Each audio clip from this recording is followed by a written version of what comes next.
It's Kyle, and I'm here to talk to you about Anchor. Anchor is a hosting platform where you can distribute your podcast on listening platforms like Spotify, Apple Podcasts, and more. It's everything you need to make a podcast in one place. Best of all, Anchor is completely free. It's what we're actually using to create our podcast.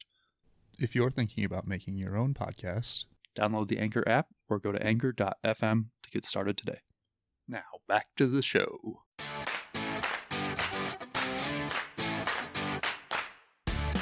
All right.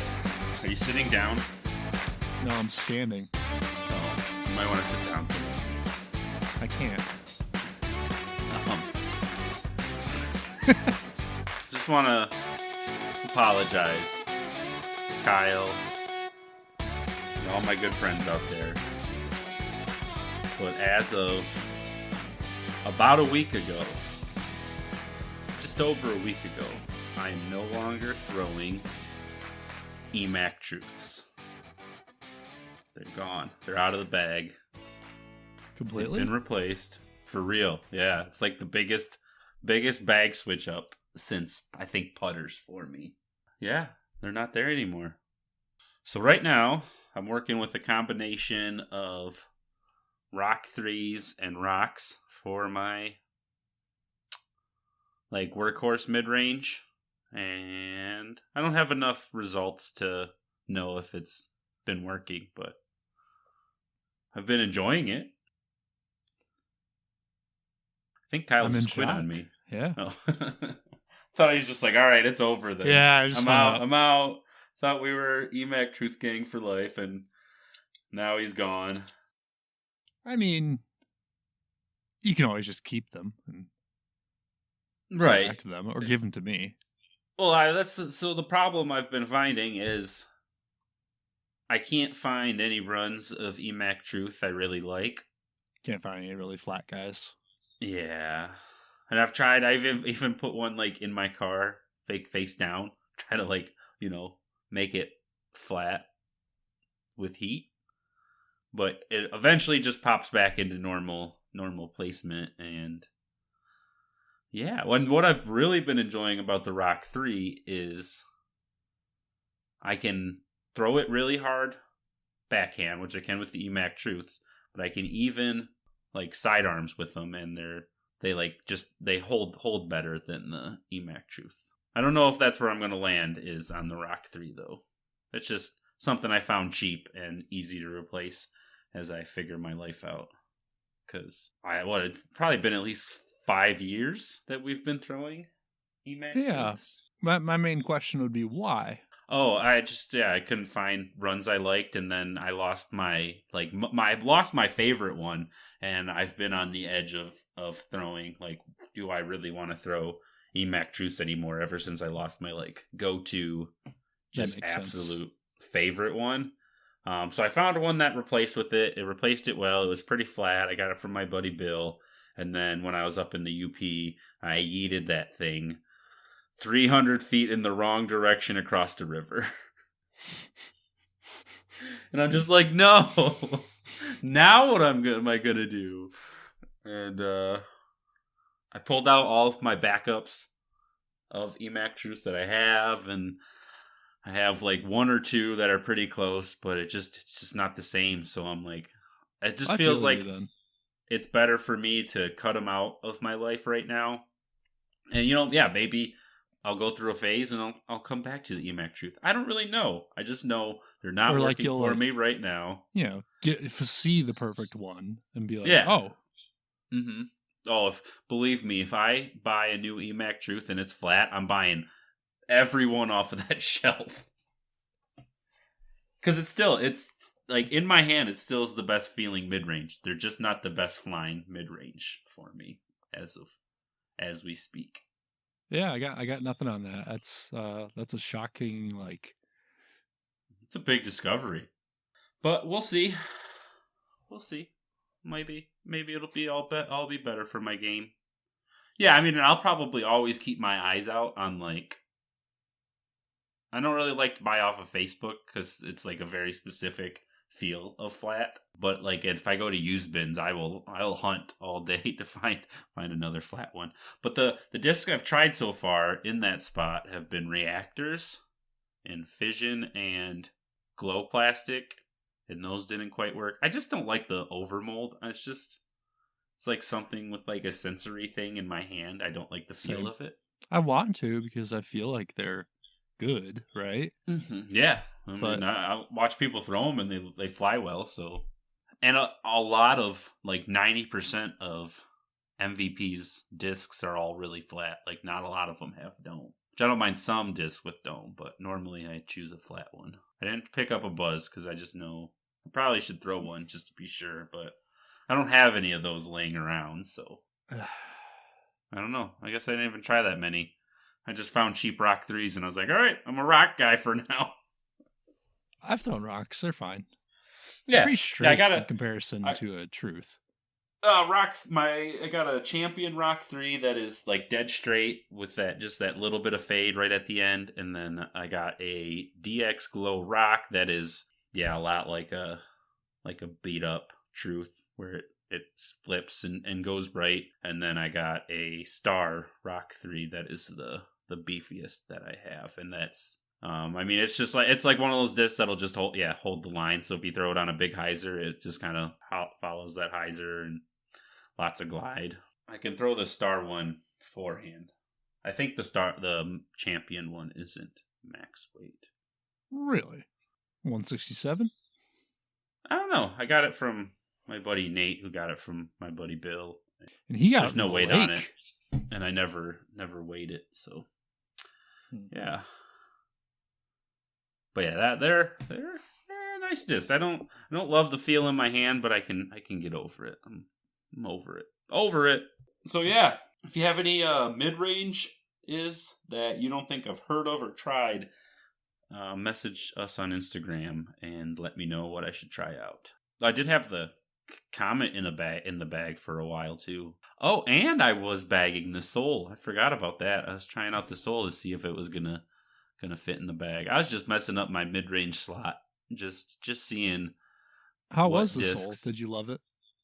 It was like one of those discs that I could see myself bagging on a certain course for a certain hole, but it's not something that I would use often.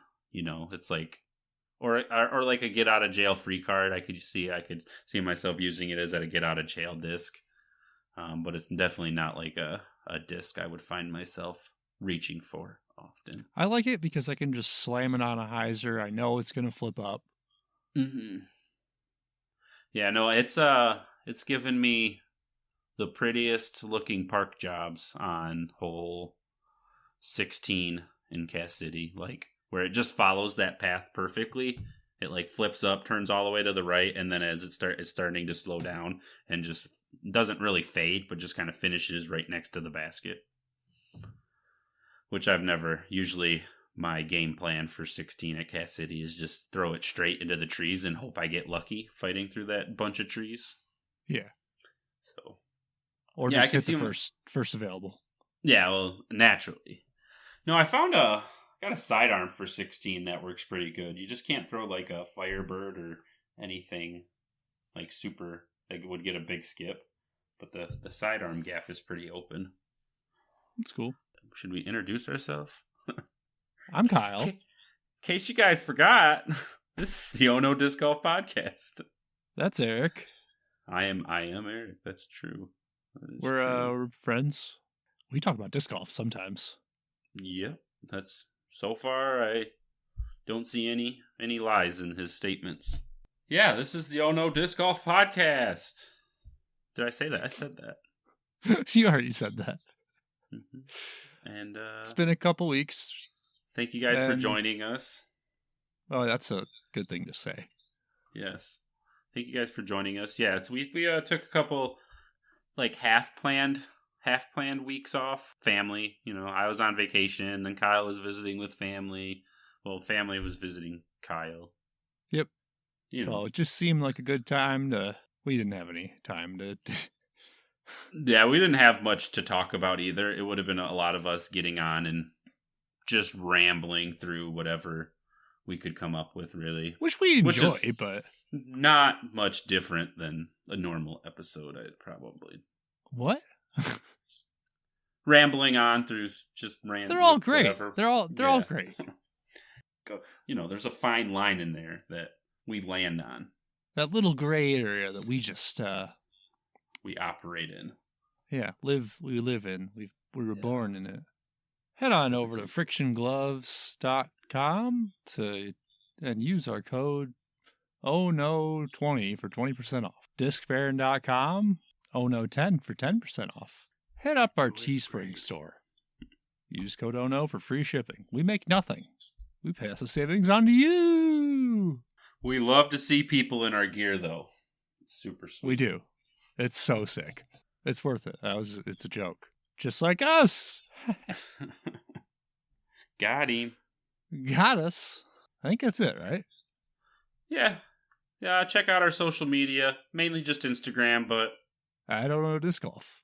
I don't know disc golf. So as I quickly explained in the opening, I went up to the UP. Now, what is it, 2 weeks ago? Not quite. Not everyone's going to know what that is. I went to the Upper Peninsula of Michigan. There you go. We went with my family up there for about just over a week trip.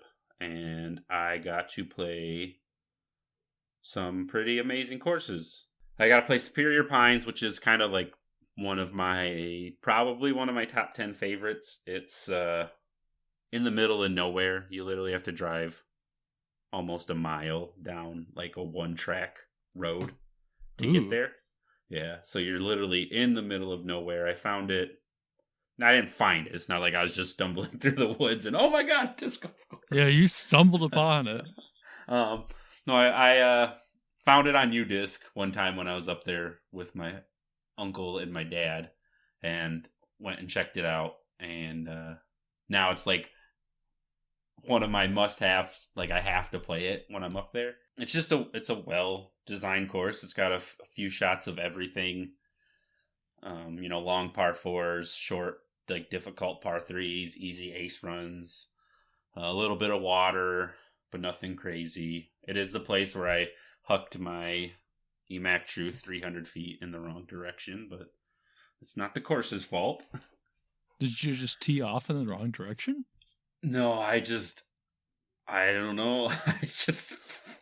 The hole's not even 300 feet long. I threw it like 100 foot past the hole, so I don't even know. I don't even know how, but it was like, the hole was I was just trying to throw like a high, like stall shot and just kind of let it get to a spot and fade back, And, no, I just threw it on a beeline and it fought through everything. And I'm just like, I am never seeing that again.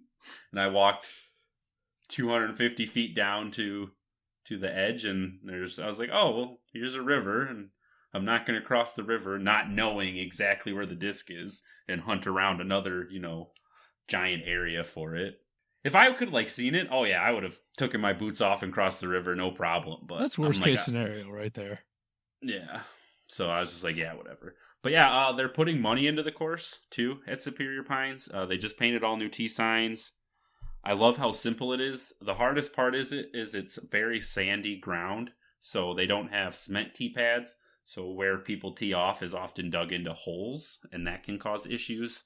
But other than that, I mean, I don't know. There's just something about playing disc golf literally in the middle of nowhere. Gotta love how quiet it is. Mm-hmm. And now I realize that if I ever really want that EMAC Truth back, no one is going to be over there. That I can probably go find it next year. Yeah. Once all the foliage is dead. Yep. Yeah. I'm going to send my brother up. Hey, cross the river for me. The other two courses I played was JP Memorial. It was a 9-hole course built on a golf course, which was really cool because I have never gotten to play something like that. How was that?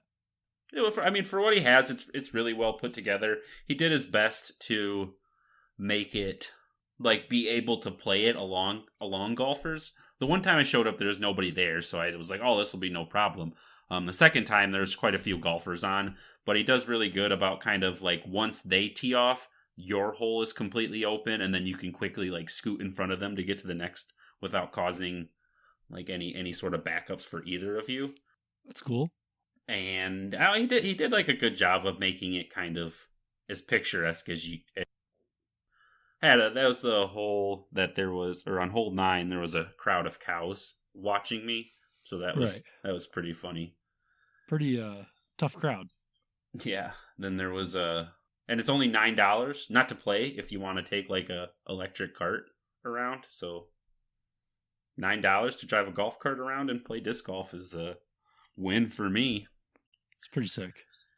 And then, last but not least, I got to play our friends Eric Martello's home course, Powder Mill.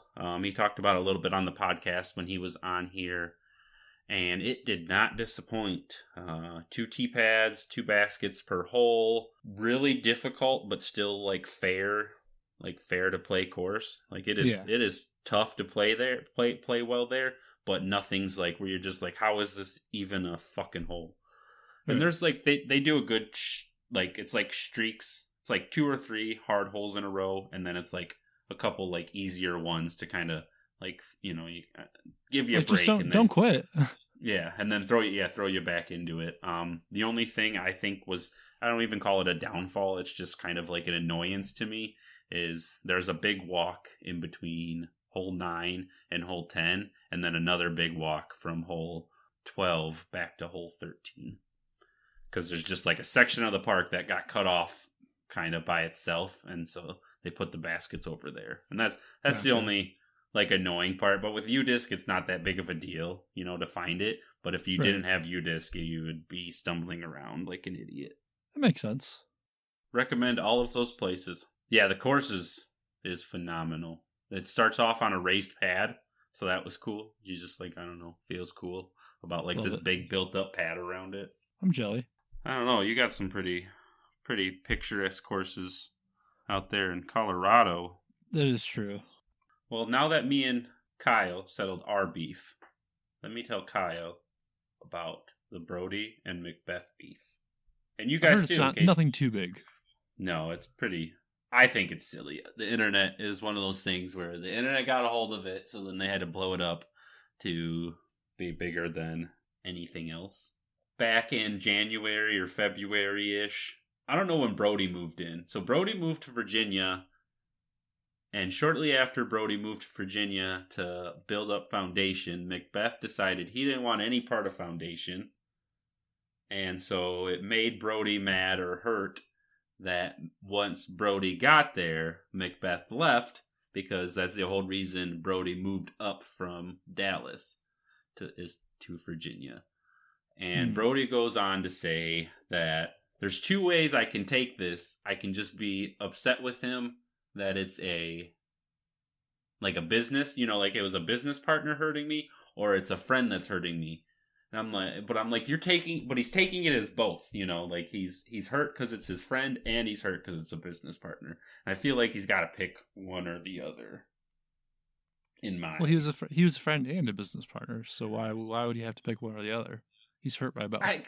For me, I guess if there was any chance that if I was Brody and there's any chance that Macbeth was leaving Foundation to do, I think he just started the Paul Macbeth Foundation.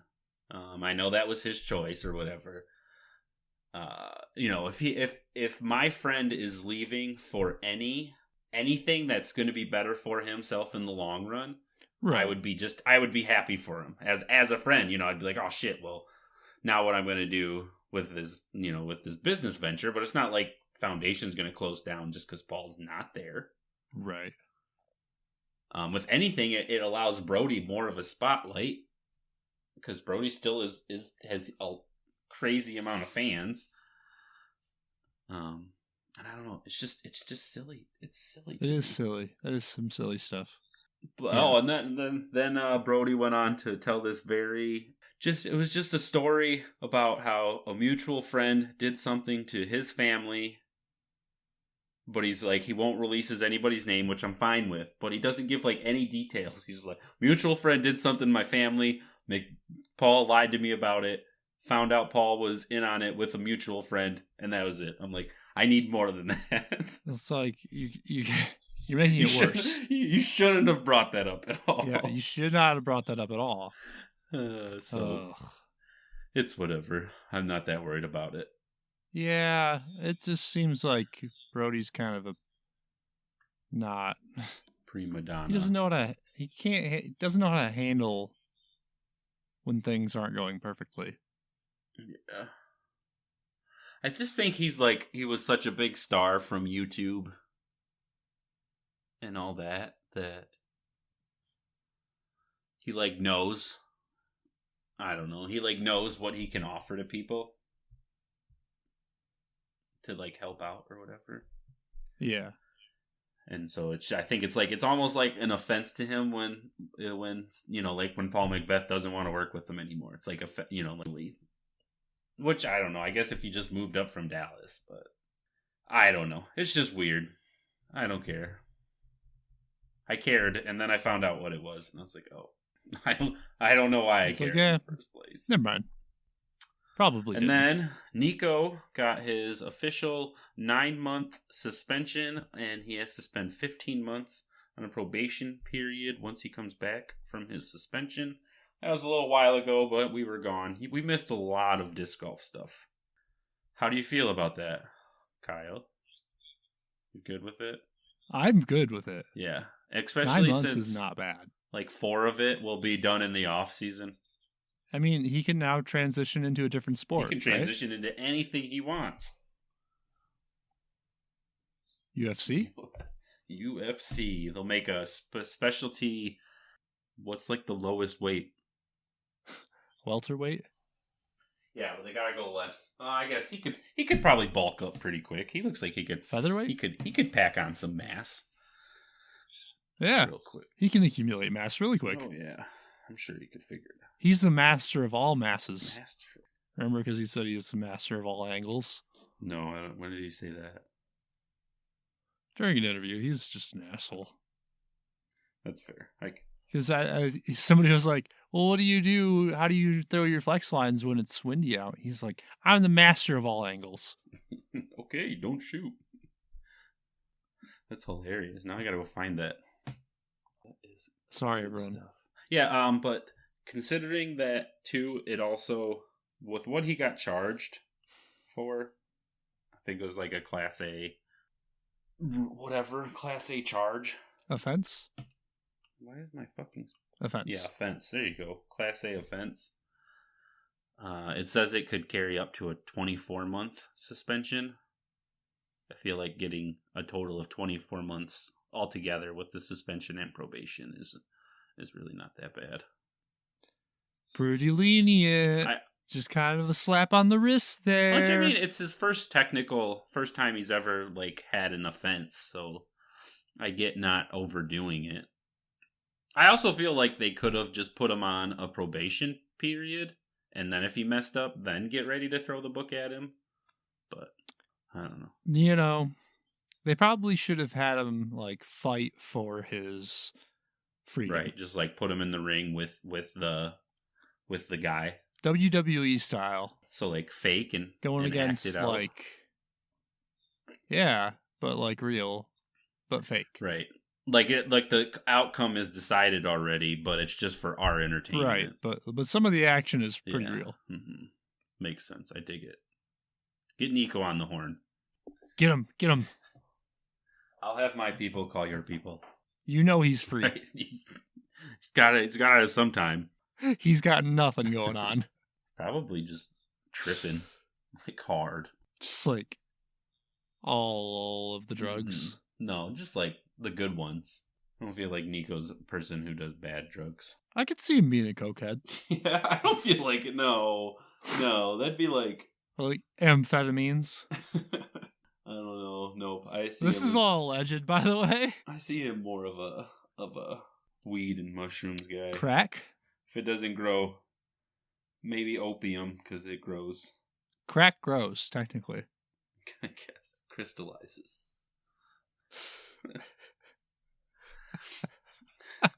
That's why he takes so long. He's got to quickly run out and get his bump before he can do a bump, and then oh gosh, all alleged, everyone. No, this is facts. No, allegedly facts. Allegedly, his opinion. That's a fact. Anyway, the tournaments that we missed talking about, we're not going to go into complete detail, but we missed DGLO, Mid-America Open, and Des Money's Challenge. Check them all out because we missed them. Yep. If you have extra time, I would suggest going back and watching the 2018 DGLO.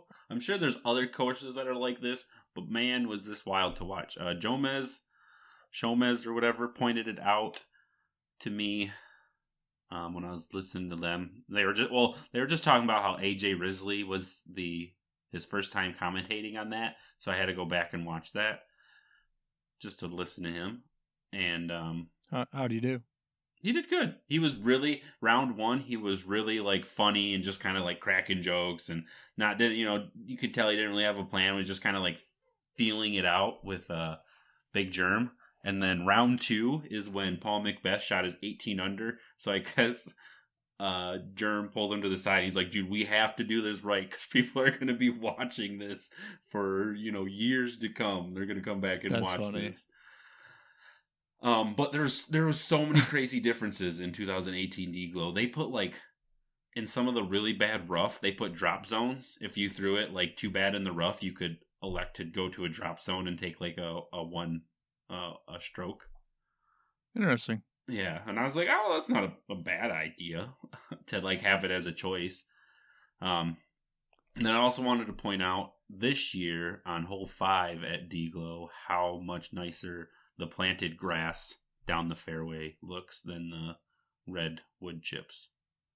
It's just it's such a pretty sight just to look down, super wooded and just beautiful grass. Yeah. Is it Des Moines? Signature. Des Moines. How do you even pronounce it? Des Moines. Des Moines.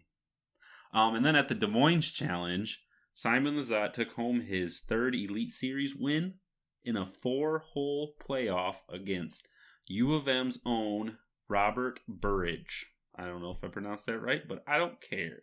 Nailed it. So that was cool. My buddy Derek's played with Robert a couple times, and there's a lot of local guys in Michigan that kind of know of and have talked about him. I've never met him, but it was just cool to see him, at the top and really holding his own against Simon on a real tough course. And honestly, badass. It would have continued far past hole 4. Well, I don't know far past hole 4, but past hole 4. But he kicked off a stump that was just cut down that year to give him a 50, 60-foot death putt as opposed to a 20-foot death putt. That's it. Just that little. Just needed the tiniest bit each way to continue it on the playoff. Oh, and then Kristin Tattar won with a commanding lead. And that's it. That's about it. Commanding what? Lead, with a commanding lead. She was. I heard lead. Oh. When you first did it. Kristin Tattar wins with a commanding that's good now. lead. Well, now you can. There you go. Now you can cut it up however you want it. Nah. Oh, let's go with the first one. Yeah, and then so we have Worlds coming up about a week from now. Woo. It's going, I think it's Wednesday through Saturday, if I can remember right. Pretty badass. So keep an eye out. I think we're both predicting Paul McBeth 6-time champion. I can see it. Paul Ulibarri, first-time champion. If he breaks Paul McBeth's legs. I mean, I feel like Paul Ulibarri might be able to hold his own at USDGC, but at DDO, I don't think Uli's got a chance. No. Unless, everybody just shits the bed. He just, it's like the Flipadelphia. He just food poisons everybody. Allegedly. Allegedly, Eric. treading on some light water here. If that happens, then don't call us. We will delete all known existence of us if something like that happens. Allegedly. Flipadelphia. Flipadelphia. You want to count us down? 3, 2, 1. Top 5. Oh, yeah. I feel like we did it really well that time. We'll never know. Ever. We'll never, ever know. Ever. Our top 5 this week, we did a top 5 players who have really kind of came and made a name for themselves this year. Why did I say that? You rolled off the tongue so well. I didn't write a script for me, okay? So then I like it. I come up with ideas halfway through a sentence, and then I try to change it, and it doesn't work. So yeah, these are the top 5 players who really came. Not UC. Anyway, kicking it off with Isaac Robinson. He won Idlewild this year, and he's put himself in the conversation at many other tournaments. If you watch the Idlewild, I think it's round 2, he fucking throws in every goddamn putt. And like they're not even, it's like he's not even playing the same game when he's putting well. It's ridiculous. It's like he's just kind of like throwing him up in the air. If he did one behind the back and it went in. What a cheater. It was crazy. What's number 4? Number 4 is Alden Harris. He had 2 big wins in this year. He won out at the Goat Hill Challenge, whatever that's called, and then he won Mid-America Open a few weeks ago. That was his first Silver Series win, and he has been kind of approaching like that top 10 spot quite often this year. Fun to watch. I can't Another prodigy think player. of who he looks like. Yeah, he wears he's got like long hair. He wears a bandana, kind of shorter. Not like I don't have the list in front of me, so I'm just gonna keep it moving. What's number 3? Short. Chandler Kramer. He is from Texas, primarily all forehand. He throws like all forehands off the tee. He started to kind of pop his name out during the European swing, the one in Norway, and then the European Open. He was on lead card for that, and ever since after that, he's been kind of where people are watching him. People want to see what he's doing.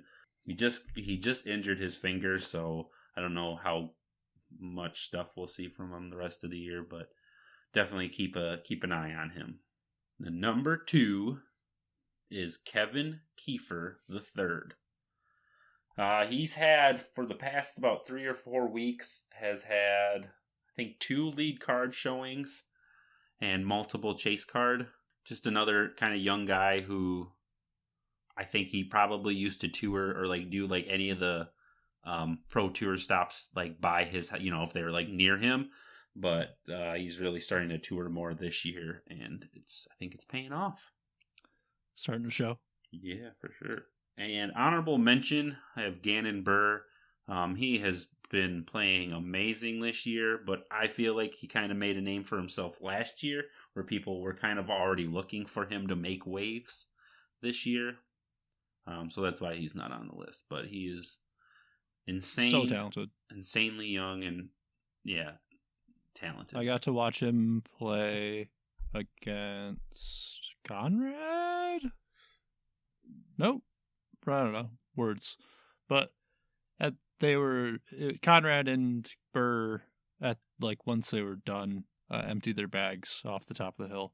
Oh yeah, that was pretty sick to watch. Mm-hmm. Hopefully they found them all. I'm sure they did. But did you see where Gannon Burr threw a shot from standing on top of somebody's disc golf bag? No.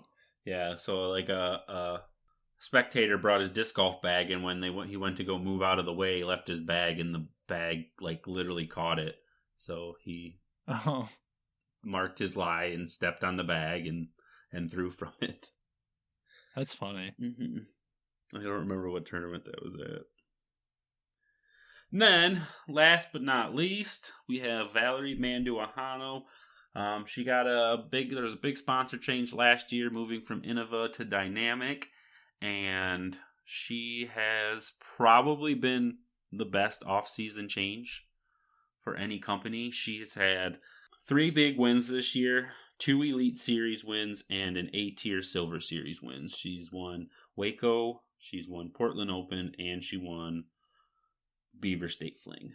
So, wow. Yeah.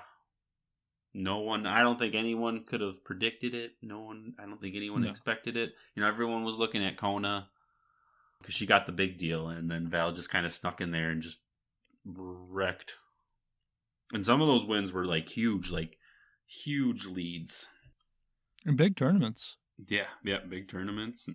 Yep. So that's our top 5. There is a lot of really good young talent out there, and there's going to be more and more and more and more coming. And I'm excited for that. Me too. Can't wait for the sport to just keep on rolling. Yep. Yeah, I don't know if I've told you, but I feel like the big difference now that we have compared to, even when we were kids or whatever, is there's kids who are watching disc golf and want to grow up to be these professional disc golfers instead of even if they play disc golf, they don't, if we played disc golf years ago, I don't think we would be growing up wanting to be professional disc golfers like we did with skateboarding. But now that is a much bigger thing than it's ever been. It's really cool to watch. Yeah. Well, that was episode 77. Welcome back, Eric. Yeah, thank you. Thank you for having me, Kyle. It was so nice to sit down in this lovely room of yours. The studio. You're not here. Where are you? Yeah, where are you, bud?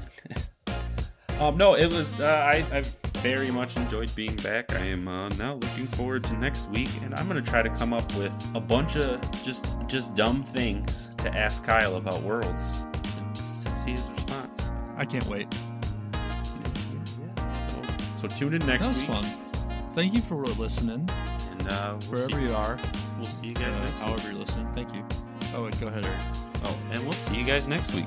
And we'll catch you on the flip side.